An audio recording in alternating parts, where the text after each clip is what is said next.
Let me focus on the overall logic. We know that we are strong when we act together. Therefore, the first emphasis is that we make joint purchasing in this proposal today operational.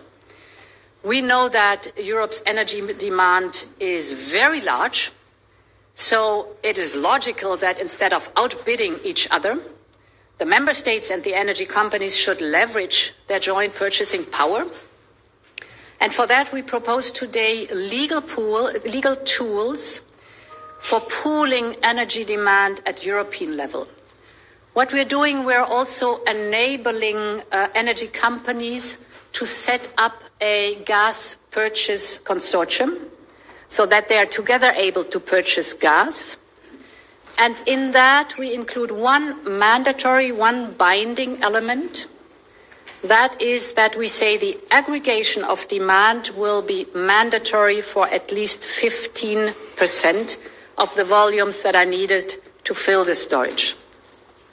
Why that? Because we have seen by experience this year that it is the last 10 to 20% when we fill the storages that are the most expensive. These are typically volumes that are not secured by long-term contracts. And this year we saw our companies outbidding each other on these volumes in the spot market and thus themselves driving the prices up. Therefore, we want to be better prepared for the next filling season, that we want to join forces and pool this European purchasing power. Very important in that, we will, of course, also involve our close neighbors like the Western Balkan or the Eastern Partnership. The second element is saving. We have been speaking a lot about it. As I said, a lot has been done in the energy savings and energy efficiency, and it's a good sign that we now have a minus of 15% of demand that we achieved in September. The third element is solidarity, sharing. This is crucial to be prepared in case of a full gas and electricity disruption. As you know, we have the European Security of Supply Regulation. This is in force in 5 years already. It requires member states to conclude solidarity agreements with their neighbors in a certain region. Potentially, we should have 40 of these solidarity agreements. We have only 6. And this is not enough in a crisis of this scope. So with this proposal today, under 122, we are proposing default rules on solidarity that will apply in case of emergency as long as there are no bilateral solidarity agreements in place. We all know that European solidarity is the very best insurance policy member states can have in a crisis. But there's also a second element. The better we are organized, the better we can make use of all the work of the last month in interconnectors, in infrastructure, in LNG terminals, or in the storage. It is also a matter of being well organized among us 27. So these were the first 3 points on pooling, sharing and saving.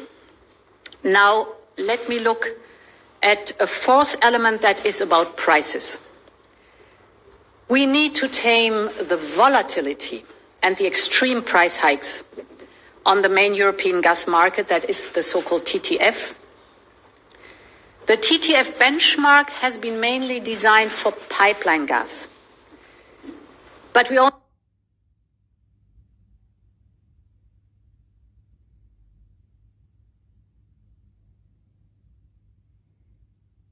know that this market has dramatically changed. It has changed from pipeline initially to much more LNG by now. So the TTF that we see today is no more really reflecting the true market situation. And therefore, we will develop a complementary LNG-specific benchmark for the next filling season.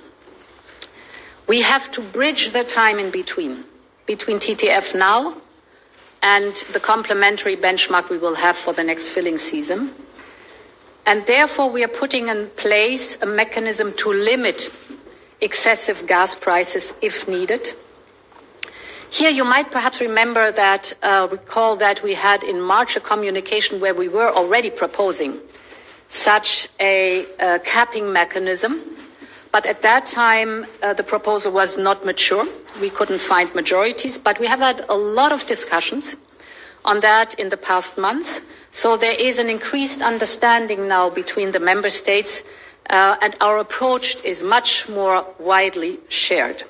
I'm therefore hopeful that we can now progress on these very critical issues. Here, today, we're taking a two-step approach. Today, we're setting out a number of principles for this flexible or dynamic capping mechanism. It should be flexible enough to ensure security of supply, for example. It should be high enough that the market is functioning and the gas is flowing. And it should be wide enough that it is also covering the other benchmarks we have in the European Union. So as soon as the Council agrees on these principles, we will flesh it out, we will come with all the details in a not trivial approach to make it operational.